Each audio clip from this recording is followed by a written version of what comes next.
Hey guys, it's David R. Becker here with Becker Art, and we're here today to do one of my paint-alongs finally. Sorry I've been gone a little bit with these plein air events I've been going to, but those have to be done. So it teaches me a lot, and I can then go ahead and teach you some other things. And this scene is actually from Grand Marais, where I was at last week, painting plein air. And I had done one of these. I had done one of these paintings of this actually site, horizontal, not vertical like this, but it'll be pretty close to the same thing. I just wanted to show you what I had done, and being out there and seeing the actual original is always it's really a good thing to do. I have been doing a lot of plein air painting lately, and it just really helps out a lot more than you think. A lot of people think, well, I just take a picture of my camera, but the camera lies. Remember, it doesn't give you all the facts. The lens bows things and stuff, and it's not great for drawing, and it's not great for color either, because whatever color that you see on your image and on your monitor sometimes isn't exactly the same color, and the lightness is not the same as when you're there and seeing it from real life. So I recommend that you go out there and maybe just sketch. You don't have to do the watercolor, but it's actually very good to get some information about the what's out there. All right.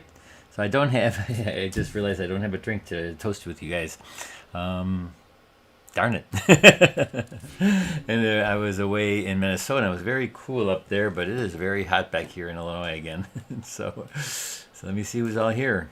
So hey guys. Hey Pat. Hey Patty. Karen and Marion, thanks for coming by. So this, let me just show you first. Hold on, let me get my things here. Let me first show you where my website is. My website is at beckerart.net or davidrbecker.com. Don't forget the R when you type in my David R. Becker for the .com. And down here is where you get all the things for all you newcomers who have just been here for the first time. This is where you get a lot of things. If you're not getting my newsletter, you can get everything here on my website. All right, and it's all down here. There's the picture right there. You can just grab this picture, press on it. It'll give you another new window, and you just download it, and then you can print it up. And all these images are royalty free, so go ahead and use it. And I don't use these usually for a class or for a contest. You're not allowed to do that. Most of the prospectuses tell you that you're not allowed to use those, so don't use them. But for practicing and learning how to do watercolor, go ahead, be my guest and use it away. All right, and so we have the supplies that I'm going to be using tonight, and that is also my Holbein watercolors. Holbein watercolors, if you're new to them, they do not dry out. They are staying nice and wet all the time. And nice and pliable. All you gotta do is they rejuvenate instantly. You don't have to spray them before you start painting. You just put a wet brush into them, and they just are really perfect. All right, and then my brushes you can get on my website if you want to use one of those 6 brushes or buy them all. And so you go there on my website, and they're available there. Only place they're available, by the way. So, all right, let's go to our value study. And everybody I talked to about my last workshop was in Grand Marais last week, and I made everybody go out and do one of these value studies. And actually, I should call them something different than value studies, because it's basically only 2 values. It's black and white. So it's a no-tan of the boy, these cheap glasses are hitting on my head. So it's basically a black and white to see the main no-tan of the picture. Like, what is the image, and how does it look with the white part and the black part that makes the design, right? Is the design okay? And then it's also time to take your middle tones and bring them either into the light or dark to see if that big tonal effect of black and white works. And if it's black and white all over the place, then you got to simplify it. So this will show you how to actually also how to paint it. Because with my Becker Art 3-step, which I always talk to you guys about, is that the first thing you do is you do your lights. And that means you can go right through the rocks and do everything, because the white of the sky, or the light of the sky and the light of the water are my lights. And then I'll put it right through the trees and stuff, because I want to do the second wash. Step 2 would be the mediums and the darks. Large mediums and large darks. And so, yes, maybe we do some rocks here, but they're there in our dark area. And there is some light in here that's light, but it's not as light as the light in the light area. The darkest light in the light area is not as light as the lightest, or the darkest light. Okay, I should say that again, shouldn't I? Just keep the lights and dark separated in any way you can. So a really dark light cannot be as cannot be as light as a dark light. You know, so keep those things separate. And I'm going to change these glasses; they're hitting my eye. All right. So that being said, so where's our center of interest? Well, today we're going to be talking a little bit about optical scatter, and I learned this from Carl Bretsky up in. He's always taught this in Grand Marais also, and I take a mini workshop from him every year. And this year he talked about nocturnes, but he also had done this one a couple of years ago where he talked about optical scatter, and it's where the sky or the sun is so bright it kind of takes away the image, and it's so bright that you don't see the branches. So basically right here, right, see that's where the sun is, and right here is where the sun is, and so that takes away the branches because it's so vibrant that your eyes cannot see that. And then also this area becomes very orange or yellow, orange to red to the dark color that it is. All right, so we're going to do that. We're going to show you how to do that. And the sky here in this photo is actually blown out, and you don't really see the colors. And see, that's one of the things I talk about when you're not there. I was there, and the color of the sky was not this white yellow. It was basically, it blinds the camera, and it makes it so light that it cannot pick up these minute colors that are there, because it does still go from this light and it kind of drifts over to an orange, a yellow, orange to a red, and maybe even to a blue, and violet and blue. But it's not, when it's lower, it has more of that, but as it gets higher, it just starts making everything lighter, and then you don't get that shift of color as much. All right, so just go out and see the sunrise once in a while, and even the sunsets. Go out there and look at them, and look at the colors. You can take a class like Carl Bretsky's, or go out there and look and study it. Figure out what the colors are, because those stay pretty normal and the same when the sky has no clouds, or if there's not really smoke from Canada in the air, because those things are scientific, and that's the way he teaches it. And so very interesting. If you ever, maybe you can get one of his videos, but he talks a lot about the sky and nights, sunsets, sunrises, and very cool, and about light in general. All right, so we're going to get going here on that tabletop, and so ask questions please, and I will look up once in a while to see if you have any questions. Hey guys, and so here's the scene. The scene is this is Lake Superior, and this is in Temperance, if you've ever been up in the North Shore. And this is the river coming out of the land and coming out, and there's this big rock here. This is a big rock with some foliage on there, but this just sticks out in the thing, because you would see that in my other painting that I did horizontal, but I want to do this one vertical just because I want to focus in on this optical scatter up here. And so let's get going. So what do we do first? We do step one, and step one is the lights. Always the Becker 3 step is the lights, and also establish your color scheme. And that meaning that if you're going to start using like yellow and oranges and stuff in there, so what's the complements of yellow and orange? You know, it's blue and violet, right? And so it doesn't have to be exactly a blue or actually a violet. It could be in between all that, but you kind of stick with those values. And I wouldn't add like a certain color that's way off the chart that doesn't match these colors or doesn't complement the colors. So I'm going to be starting out with the sun, because that's the lightest light.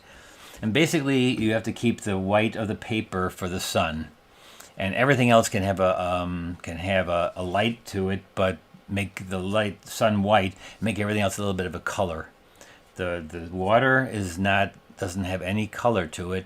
It has reflected color from the sky, or from when you look into it, you can see the bottom of the lake, and that you can also see that sometimes. So, but basically, and when you're standing back like this, you're seeing the water as the same as the sky, because it's basically a mirror. It acts as a mirror, and you're just reflecting there. Now, those dark parts are the part that are away from the sun, because the wave, if you're seeing the front side, of the wave, that's not away from the sun, so that'll be dark. That'll be on the shadow side of the wave. And that's also the place where you would see into the water, because it goes up, kind of goes up, and then you look in to the water, and then it goes around, down, and then you see it, the sky color, because that's what you're going to reflecting off the sky into the sky. So let's get going here. And so I'm going to start out with a yellow, and I'm going to go around my sun, because again, I got to keep that part right here. I'm just going to basically draw a circle with yellow, and that's where the sun's going to be, and that's the lightest part of the whole painting, and everything else will be darker than that. Everything has to be darker than that, because otherwise you won't get the effect of the light that is the sun. I mean, if this is white too, that means that how can that be as white as the sun? The sun is what's giving you the light. So we're going to do that first. Now my orange is a little bit dirty on top, so I just take it and rejuvenate it, but then get rid of that little bit of top mushiness of color that I used before. And I'm going to wet it as I go along. I didn't wet the paper first. Some people always ask me, are you wetting it first? It all depends on what you want to do. So I'm just going to go in here and just wet it as I go along. I'm just wetting it, and then I'll take my larger brush. And I know it looks really dark right now, but it's going to dry a lot lighter than that. And then I'll just take it around, and I'm going to wet it with just my dirty water that I have right here, my yellow, orange. And I'm going to bring it right into the rocks. I'm not going to stop at the rocks, because that would be not so good, because I don't need to stop at the rocks, because the rocks will have a little bit of this in there and shining into the darks of the rocks. Now I want to take it over to this side, and this side I want to have a little bit like it's away from the sun, so it'll turn to a blue. Sooner or later it will get to from a yellow to a line, like a kind of a greenish to a blue, right? And so we're going to use violet, more violet there, just to kind of give it a look from dark to light. Oh my gosh, this paper, I'm doing this board again. Sorry guys, but I keep on getting different batches. Some are good, some are bad, and this is bad again, but I'm not even going to talk about it, but that's how come you're seeing dots in there. That is not granulation. That's again the stupid paper. I like this paper, and I've been talking to them, but they just keep on sending me bad paper. I do love this paper though. I keep on wanting them to maybe, change things and get it right, because I do love working on this paper. This is one they sent me after I complained about it, and so I had the same thing wrong with it. So see, I'm taking just a little bit of a kind of a lilac color. And it's funny that when I did this painting up in Grand Marais, I did this painting, and the same thing happened on this board. And I actually gave it away to a lady on the street who wanted to buy it, but I couldn't sell it to her because it just had these dots in there. But they usually go away pretty good, but on this one they didn't go away very well. So I just gave it to her and asked her to donate a little bit of money so I can afford a new sheet of paper, and which she did. And so she said it didn't bother her that much. So I thought, okay. But it bothers me when I'm having this, and I don't want to sell it, at a price that would be crazy to sell something that has dots on it. And she was happy, I was happy, we're all happy. And so now I'm just putting light to a little bit darker.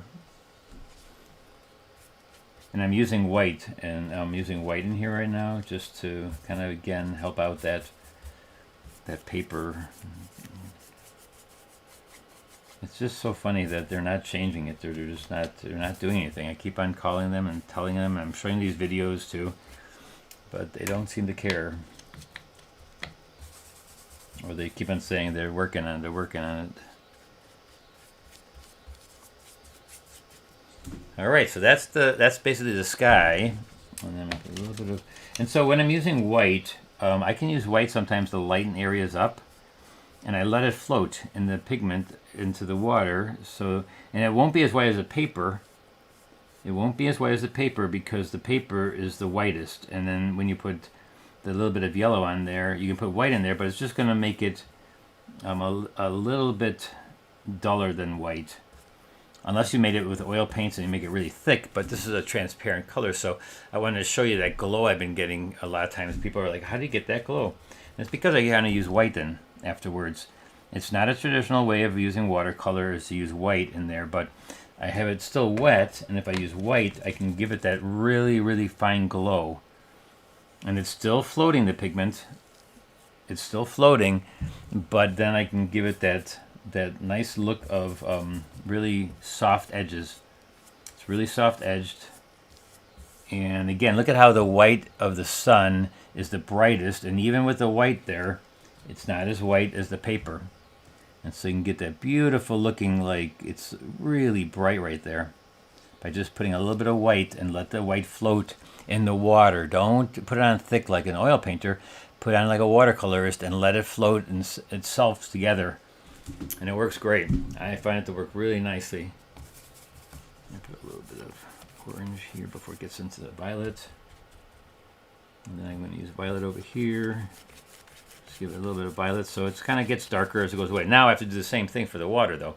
So the water, here is where the sun is. So right underneath the water, will be where it's shiny. It's going to shine on the edge of these things. It's going to bleed over on this side because right, you see in the photo, how there's a little bit of rim lighting right here on this edge of the thing. So I'm going to put that in there right away. I'm just going to pick a little bit of light and put it right down on the edge there. Orangey, yellow, white. And it's wet still, so I can make it look soft edged because that's how you make a watercolor looking soft is you wet the edge. Now I'm going to take this right into the water. And I'm not going to make it really wet, otherwise I'm going to get all the dots in there. So what I'm going to do is take the same colors, the exact same colors. You have to because that's what's reflecting into the water. So I'm going to take the same colors and just do it back and forth, leaving this part very light, almost white of the paper. Not white of the paper though, because it's not shining the light on there. It's good like with this color or this value right there. Not the white of the paper because that's be too bright. You can do that later when it's wet and it's basically like a mirror, and then it would be shiny because it would be like the sun because it is actually a mirror. The water is mirroring the reflection into your eye basically, and so you're seeing the sun basically down here in the water. And so I'm going to keep it that orange again. Do the same thing over here with the lavender, the violet. This is lilac. The color I'm actually using is lilac. And I'm going right over my rocks, which are going to be darker later because this is still the light. I'm creating my light surfaces, my lights in the composition, right in the no tan. We've got to get those all together first. We've got to make that look good. And then we can go over and do all the darks, the medium darks.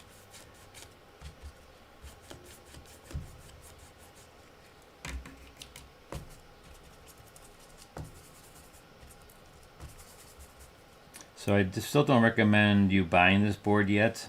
There's Canson boards out there I noticed that are a little bit thinner, but they have worked okay. They've worked, Stonehenge aluminum panels, those are still good. So there are other panels that you can get. I wouldn't recommend this one yet, not until they fix it. Not until they get their act together and get it back to normal. This used to be the paper that my mentor used, and I got really used to it, and I liked it so much. And now with this making, I think it's the sizing. It's got to be the sizing, and I can't imagine what else it could be. But they need to fix that soon. They keep on telling people not to buy it, and so if they want me to start talking about it and getting people to buy it, they better get this thing fixed. All right, I'm going to put a little bit of the dark around here because this is going to reflect this rock is going to reflect in the water. But first I'm going to do the light parts of the water with the lavender because that's going to be like the white, but it's in shadow. It's in shadow, and this big rock is in front of it. And so just, what you see in the photo is basically the lights and darks, and so you can, copy that. Don't copy so much of the color, though. The color is really, the camera has its own mind sometimes, and it's going to do its own thing. And a lot of times it's way too contrasty. I've noticed that a lot when when the camera is pointing towards the sun, then everything gets really dark and you don't actually see the rock at all because it just basically looks silhouetted and it can't differ for the fine details in there. So you just got to kind of look at it with your eyes and make a little sketch of it. That way you have the camera, the photo, and a little sketch that you can go back to and say, oh, well, that color was this color, and this was happening, and you mark down all the little things that seemed a little bit different from what you see in your photograph. Because there will be differences, definitely differences in that. So now I'm just putting in my lights. I'm just getting my colors in here on the rocks, and this is going to be the light parts.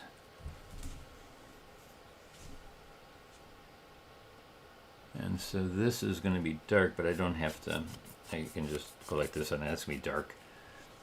This is going to be outlined in light, but this whole area here is going to be dark, and a big rock of dark. And it has to be silhouetted, and so the darker it is, the more the light looks brighter, right?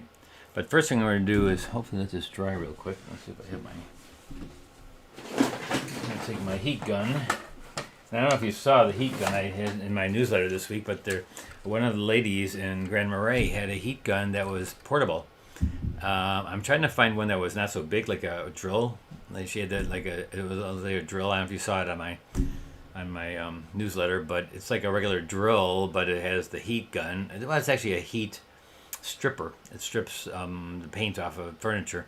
But when you're outside and it's damp and you can't get things to dry really quickly, as in plain air, that thing was phenomenally good. And so DeWalt makes one, Ryobi makes one. Then they have all the off-brand names, and they were pretty good. But this one happens to be a cord, so I'm just going to do this really quickly. So I want to get this part dry. The nice thing is that these are not as loud as like a hairdryer, because a hairdryer, but you don't put it on really close and just wiggle it, because if you put it on really close, it's going to burn. It's going to burn your paper. So I'm just going to do it really shortly, really quickly to get it dry. And that way I can start right away into my large darks. But I'm going to take my middle tones and show you how to do the optical scatter real quickly. Well, no, maybe I shouldn't do that. I'm going to do the middle tones and get the big areas done. So that's step number 2. Okay, that wasn't too loud. Hopefully you heard me when I said. So yeah, I'm going to do the big, large mediums now. And so basically this rock back here is one of my, it's going to be more of the medium. And so I'm just going to go in there with some darks. Take some purple. I'm dipping into my permanent violet. And then because there's orange in there, it's going to make it brown. Purple and violet make a great brown. So I'll do that right here. I'll start right here, and it is still a little bit damp, but not too bad.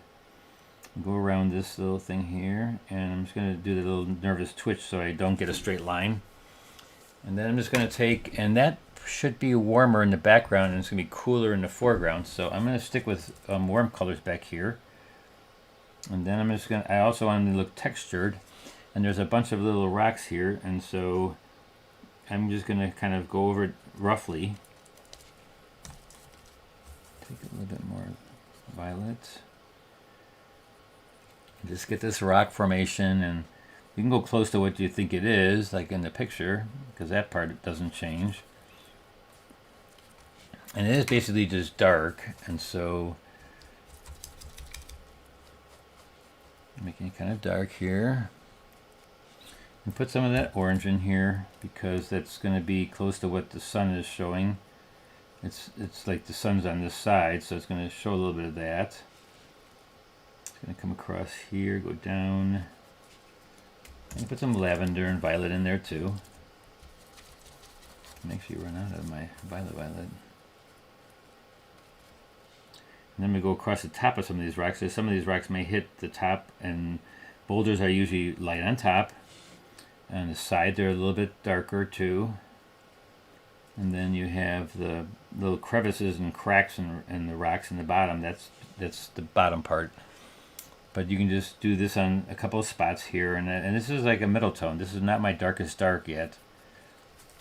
And I can get a little bit cooler with this, and they actually a little bit grayer too, because it is the background. So don't be afraid of making grays, and you can even use black for this, because sometimes it's good to have the grays to let your eye not sit in that area, because there's not every place on your painting needs to be vibrant with color.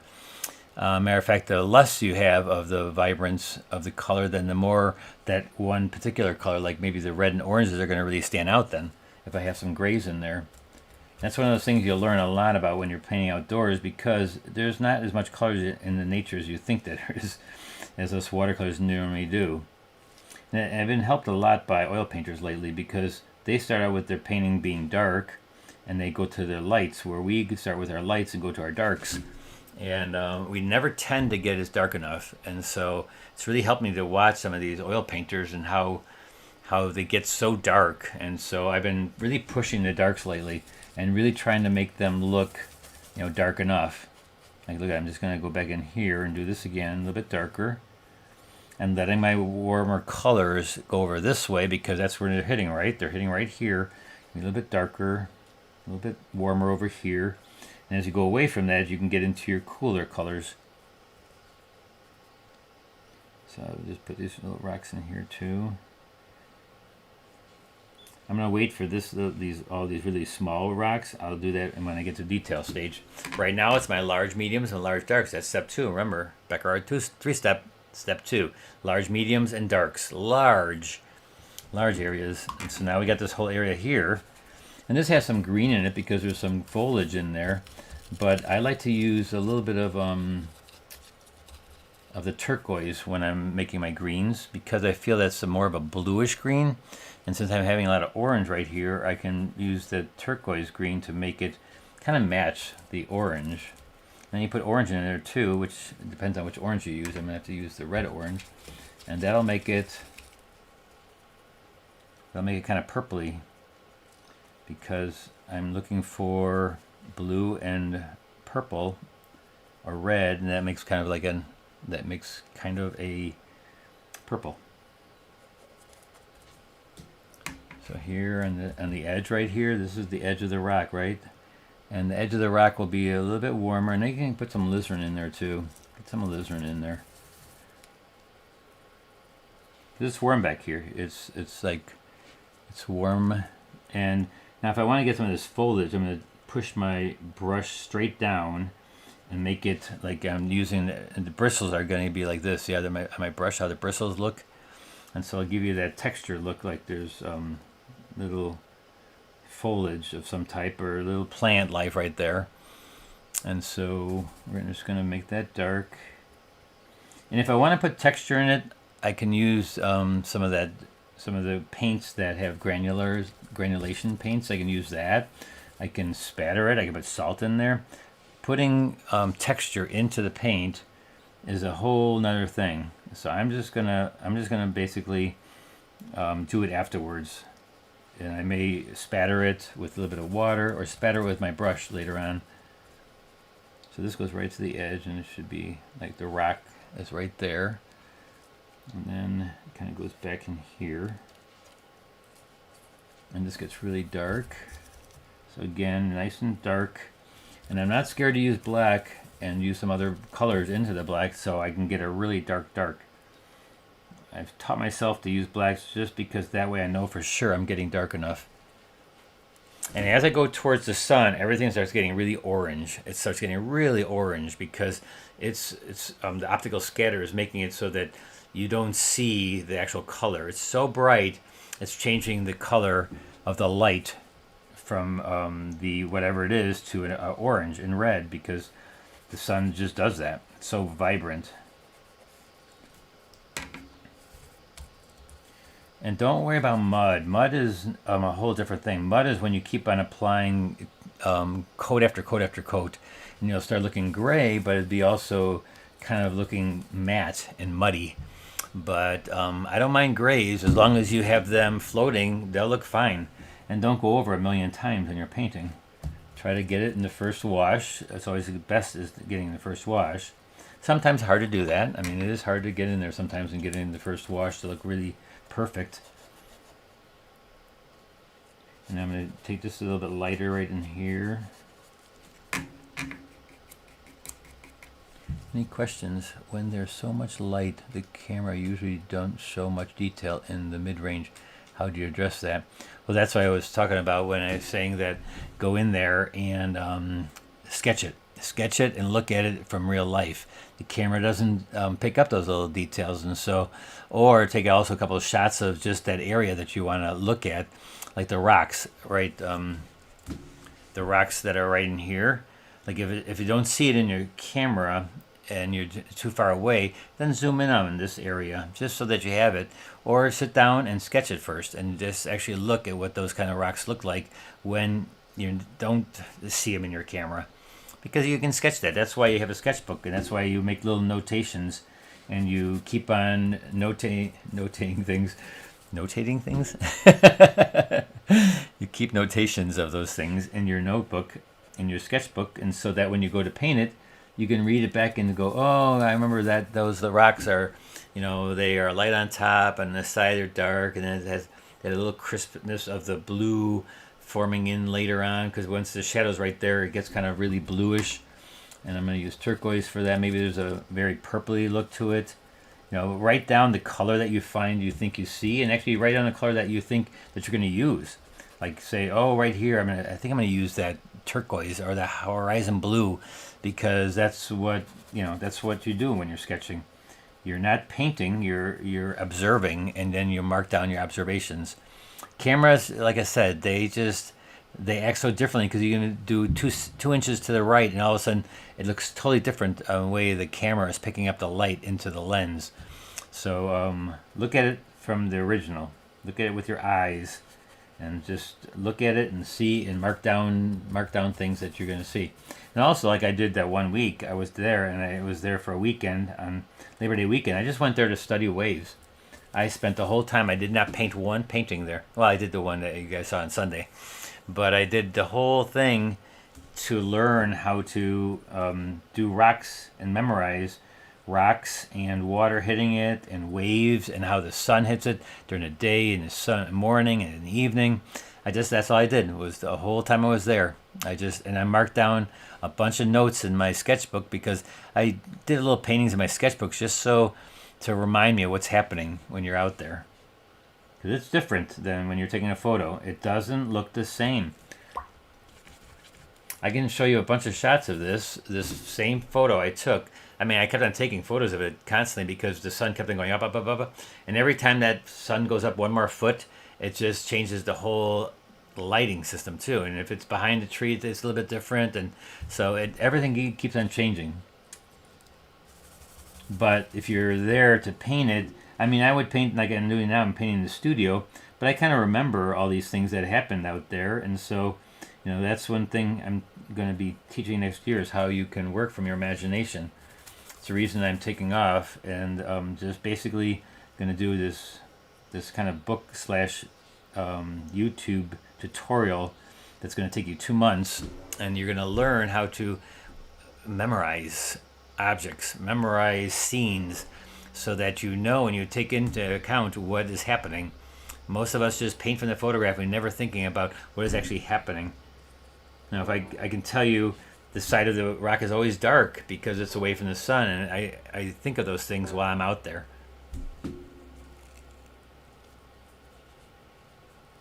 David and everyone, my notifications didn't work, but here.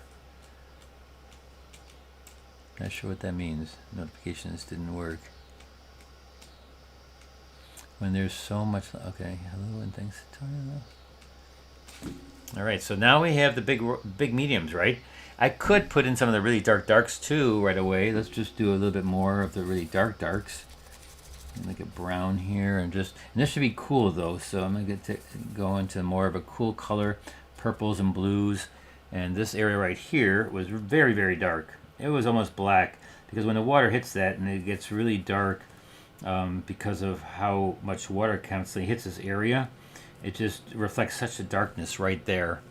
And then you can do the side of the rock. The top of the rock usually will show some light, because again it's pointing towards the sun or the sky. So you're going to get that to look a little bit lighter. And at the same time here, I'm going to do this water, because the water reflects what's happening on top from the rock, and also what's in the water, underneath the water. So we're going to use a little bit of waves, and the waves distort the look because if it's still, but see that little bit of white coming out of there? That's the river, and it's all the waterfalls back here, and so it's bringing a little bit churning in there. And anytime it churns the water, it's going to be white. Churning or the wave going over, and that's going to be all. And so now here I'm just going to put in that little line of light, and the rest will be just a nice dark. And I don't have to give it texture right now because this is not what I want you to see. Actually, I want you to look over here when for my center of interest. This area just happens to be a big area of dark, and so I don't want you to get too carried away with looking at what is in this area. But it has to be there so that you can see that it is water coming out here. And it's all, see how it's all done together? It's all kind of done together as one big wash, and that's why you do a no-tan. Black and white, because this may not be black, but it is darker than my sky, so that I know that's my pattern of light and dark. That's why we do those, so that we know what our pattern is going to be, and so that we can paint through things like that. We don't have to do individual things until later, and then I'll go in there and lighten some things up. I'll put things darker, and I'll make things detailed. But that comes into stage 3 when we do our details. Not yet. We can even put a wave in here later on too. But now this kind of goes down. And again, I'll make it a little bit more blue. And I like turquoise. Remember, I used turquoise up here, so why not put a little turquoise down there too?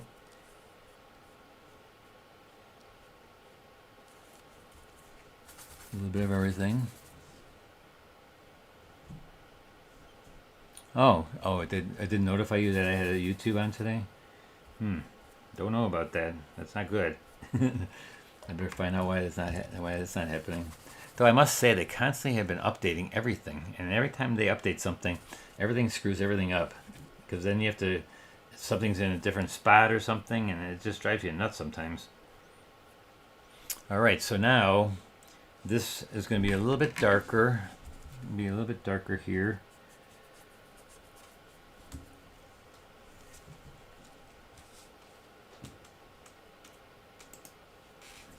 So let me see. We're going to do a little darker.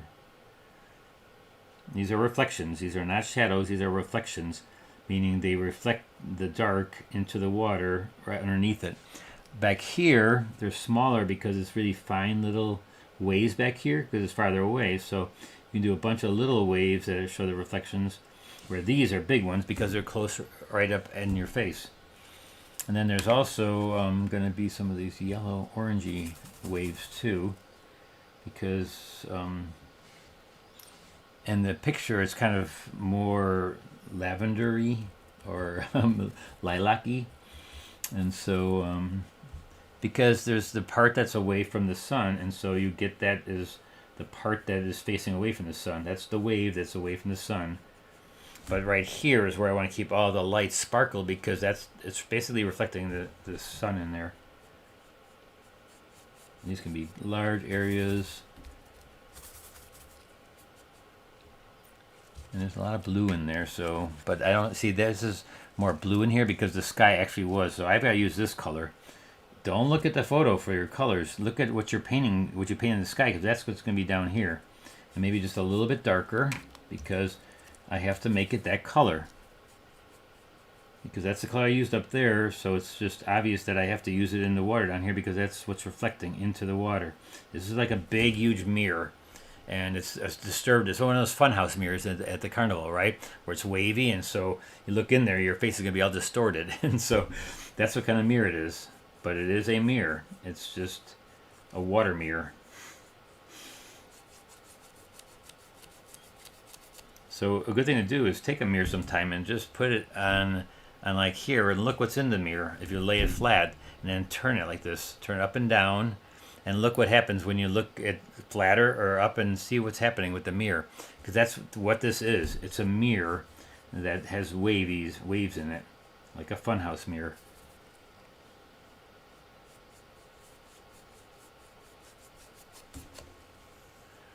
All right, so there we have waves, we have water, we have big, large rocks.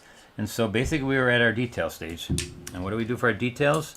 we start on the lightest details and go to our darkest details. And so I'm going to start right away with yellow and orange. And I'm going to make these branches that are around the sun, because those are going to be burnt out, and so you don't even put some of them in. Right where the circle is, you don't put anything in there, because that's burnt out. That is like optical scatter. So right here, I'm going to start using orange and making some of these branches almost yellow too. Just make it really bright yellow. Maybe even a little bit of white and yellow. So it's really, really bright right here, because you don't see it. It basically is burning in your retina, and you cannot focus on that.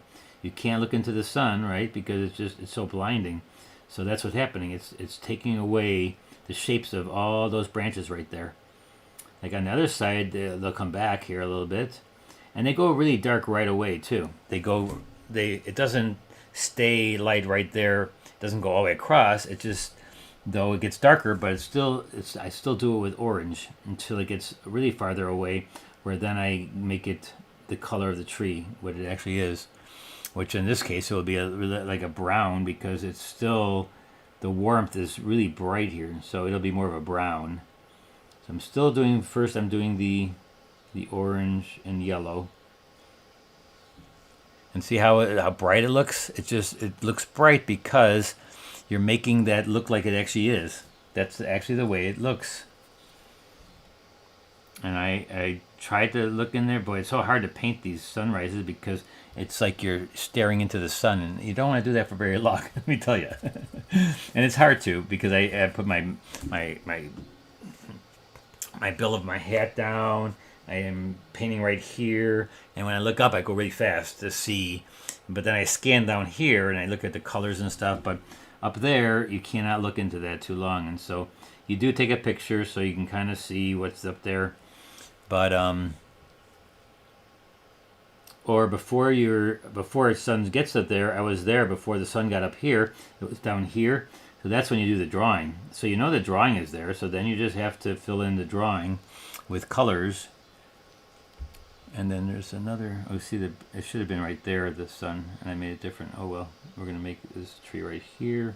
We're going to do another tree, a bigger tree right here. I made a mistake, I didn't draw it right, or I didn't put the sun in the right spot. So, and I'm using a purple and an orange for my brown, because I don't have a brown, but they make great browns, purple and orange. And as I'm going away, I do that trick with my brush where I kind of poke it, and I push the edges into there to make it look like needles, like pine needles. And you can do the nervous twitch too, where you kind of go in here and just kind of like pretend like you're really nervous, and then just wiggle your hand and get some of the little texture of all that little stuff happening in there. And I don't have one of those dragon tongue brushes, or what do they call those brushes? I don't think I have one here at the moment. Those are kind of fun to kind of flick around, you know. And actually, how about a rigger brush? Take a rigger brush and clean it before you. Hey, Pat from Wisconsin. Let's see. Okay, where? Oh, it went up again.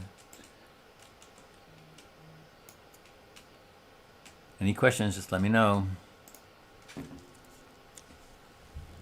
So take this. I'm taking. This is a brown. This is a imidazolone brown, but I don't like it's too red sometimes, so I put a little blue in it, and it'll be more purpley brown. And then I'm going to go in here and then just flick my wrist a little bit, and again the nervous twitch. You can get the trunk, and then just a lot of branches, because I mean, look at it. There's so much happening there. And so sometimes it's good to take your bigger round brush and just fill in some spots. And then again, put in, like the oil painters do, they put white paint in there to then go back to the light of the paper. But we have to paint around these little openings, so it's a little bit different. But I'm starting to do a lot of what they're doing, the oil painters, by just putting it back in later on with opaques, with opaque color, watercolors, which is called gouache. Don't get so confused, everybody. Everybody thinks it's a whole different kind of paint. It's just opaque watercolor. You use it just like watercolor. You can use it wet into wet. So many people are confused and they think it's like they can only use one or the other. Nope. I use them all. I use gouache together with the watercolor with the gouache. I even one time used acrylic with the watercolor. It's all good. It's all water based, and so it's all good. So here, see, I'm just getting a bunch of these pine needles and leaves, and again, look at I'm doing the nervous twitch, the Becker Art nervous twitch.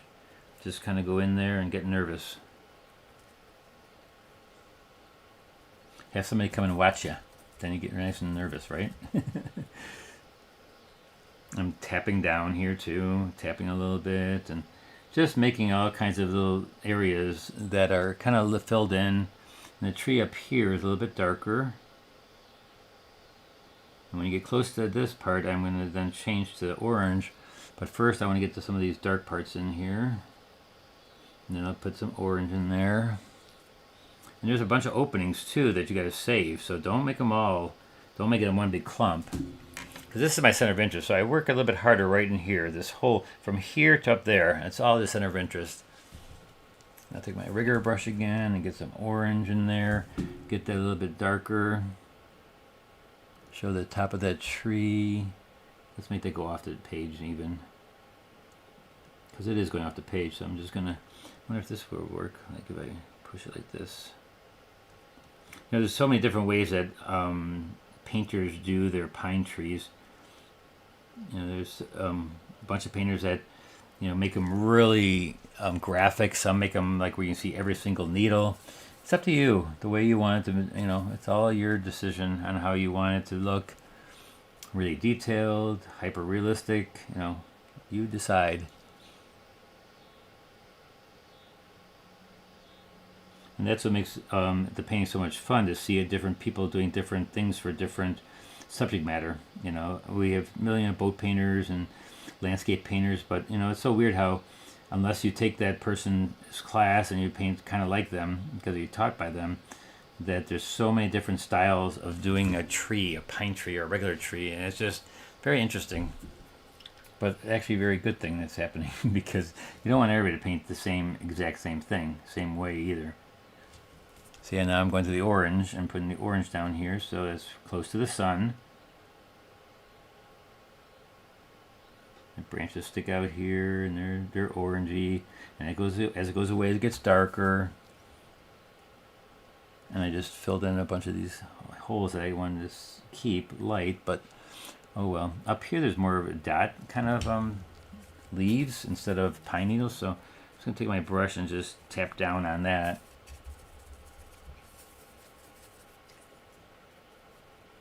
How much time do I have?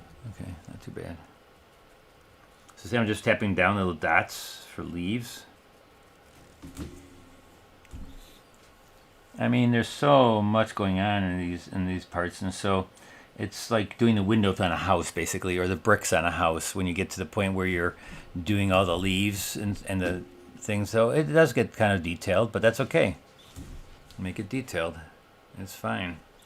And that area should be detailed because it is your center of interest. That area. Now I'm gonna get a little bit of white and yellow again because I do want to get some branches over the sun a little bit. Because it doesn't have to be totally burnt out. I'm just going to do a little bit of... Well, actually, it should be burnt out, actually. But that's all right. We're going to... A little bit of orange in there. And this is where sometimes I also put little dots in here to show, like, the little... Like you're seeing through. And I definitely put it where it's shiny, like on the edges of things. So that's fun. And now a lot of this is not dark enough because if you're there, things get really dark really close to the lighting area too because it's so light right there that it's silhouetted. So I'm going to make it a little bit darker when it gets a little bit farther away. And there's also, this is in front, some of these branches are in front of the light. So you can do that too. So it gives it dimension. So some of these darks have lights right behind it. So some of the orange is right behind some of this area.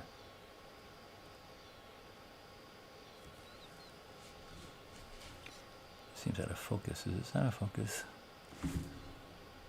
Oh no, it's okay. Seems kind of blurry today, my camera.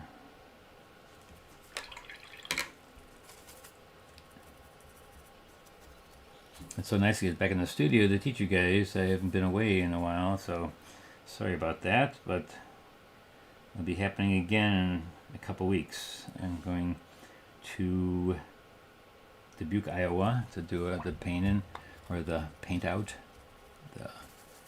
So we'll be there. And then from there, we're flying to Laguna Beach.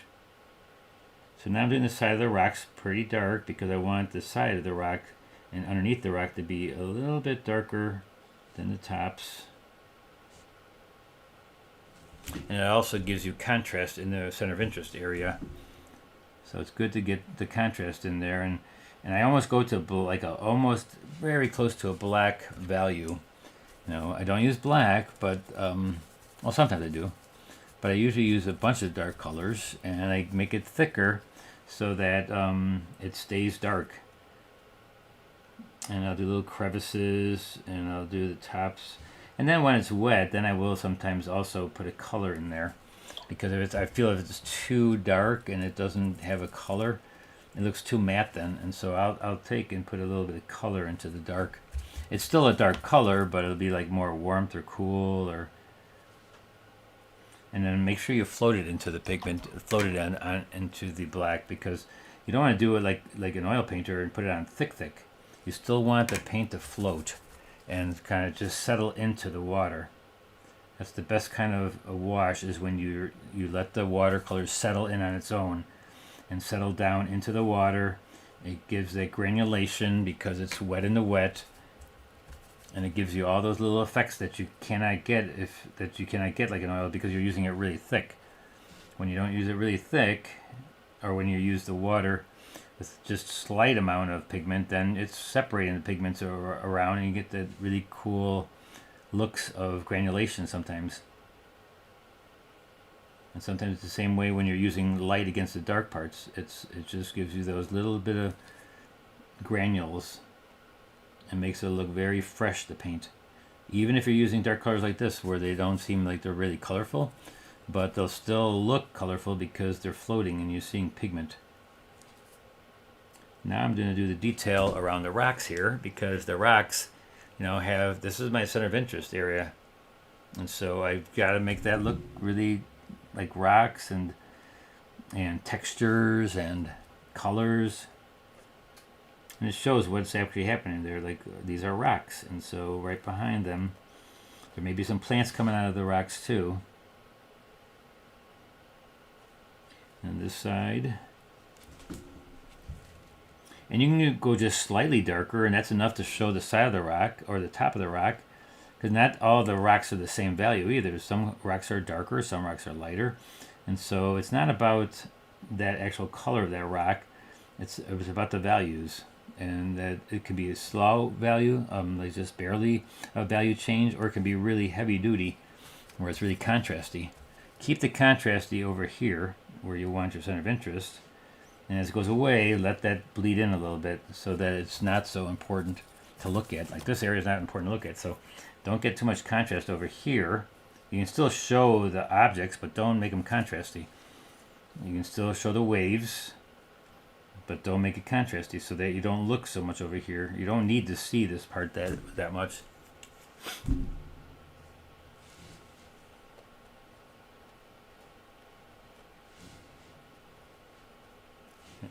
And so what you got to do is look at what's above there, and there's a rock right here, so I can reflect that into the water too. And this is not moving really ripply. It's just a slight wave, And it's a lot of difference in the way if the wind's out and it's really ripply, then it becomes the same thing, where it's very thin, small little waves, like it's kind of on there. And so you don't really see reflections as much when it's really ripply. If it's less less ripply, then you do see more of the reflections, because it then becomes not a fun mirror, but it becomes a flat mirror.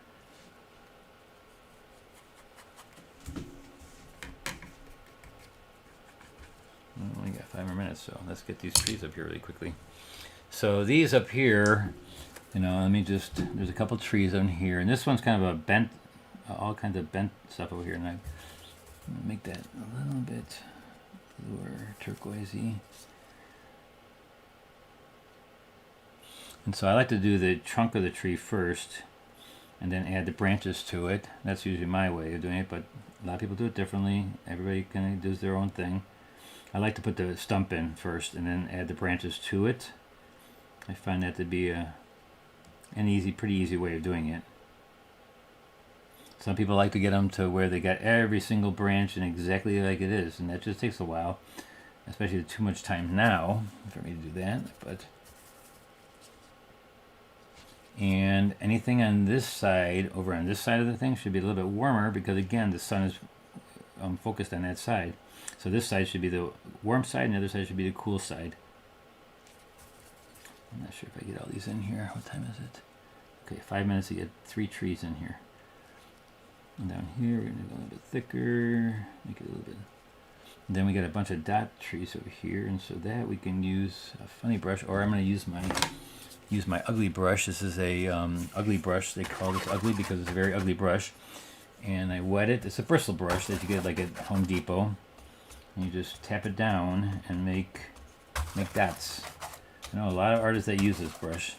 It's really kind of neat. And the worse it looks like this, the better it is for making little tree things like that.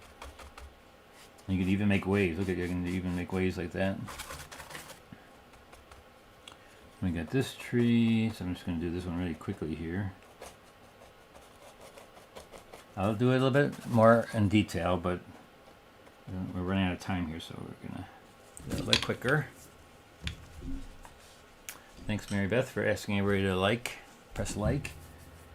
It helps out a lot when you guys talk, and also when you like and pass it on. That's another thing. Pass on this, pass out a link for this video if you want somebody to see it. It helps a lot. I like when people ask questions, when they see things they want to know about. I mean, that's why I'm doing it, to teach you guys. So don't be scared ever to ask questions. You put little dots in here, just little branches. Here we'll get the trunk in there afterwards, the stump. And there's a little tree right over here. Getting a little contrasty here, but that's okay. And again, remember I said, put a little bit more orange on this side. A little bit more orange on this side, because that's the side that's closest to the sun. So this should be nice and red and orange and yellows and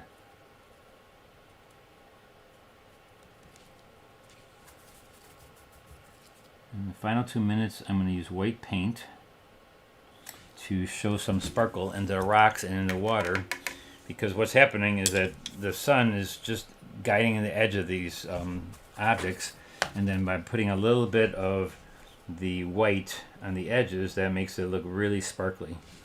But it also needs the waves going out a little bit. So I'm gonna take a little bit of purple, because like there may be little waves coming through here, and there could even be a wave that kind of goes this way direction. So the one side of the wave, like it's coming in this way, and so I'm just gonna kind of do that.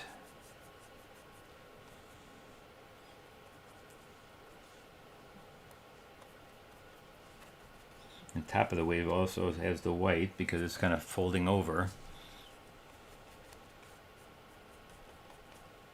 A little bit of this. There may be rocks underneath that's aggravating the pattern of water, how it flows and stuff, and so that's a thing too, where it kind of, there's a rock underneath and it can redirect the wave in a different way.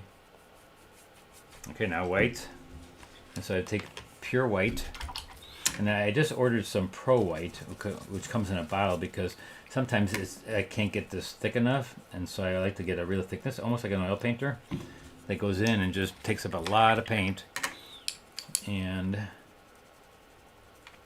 make dots. Basically, it's like shininess into the water. And I left a little bit of white of the paper, but sometimes it actually looks better when you use white paint.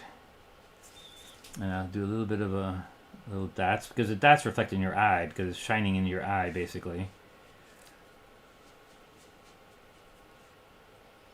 And you can also do this with masking fluid before you start, and just put that masking fluid on there and then take it off afterwards, and you get the same kind of effect with it really bright.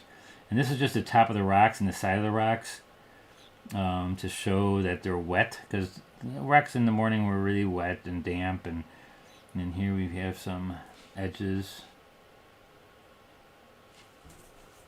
You know, it's shining through this area, and it's gonna be. It may even have some soft edges, like it'll be steamy, like it'll be a little bit of moisture in the air and steam from the sun, you know, the dew.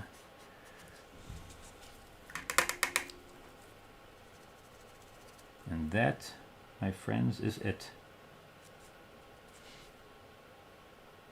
So any last questions? Please let me know.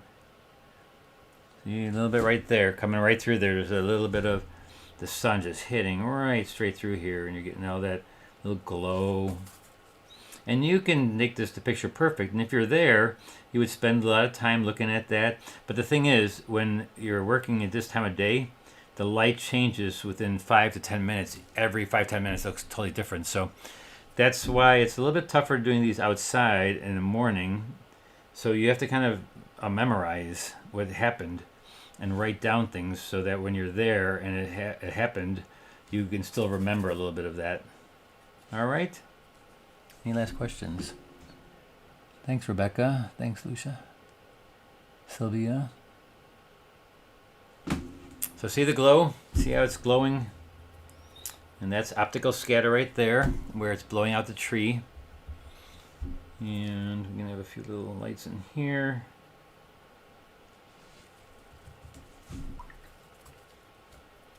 And let's do some orange through here too.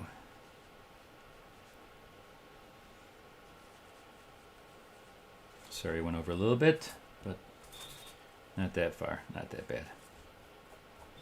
All right, thanks guys.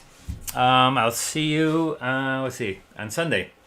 I'll hopefully do a, I'm going to try to do outside. I'm going to try to get out there one of these days. And so we'll see you hopefully outside to do some plein air painting. If not, I'll be back in the studio here to show you something else. And we'll see you then. All right, thanks a lot, guys. Bye-bye.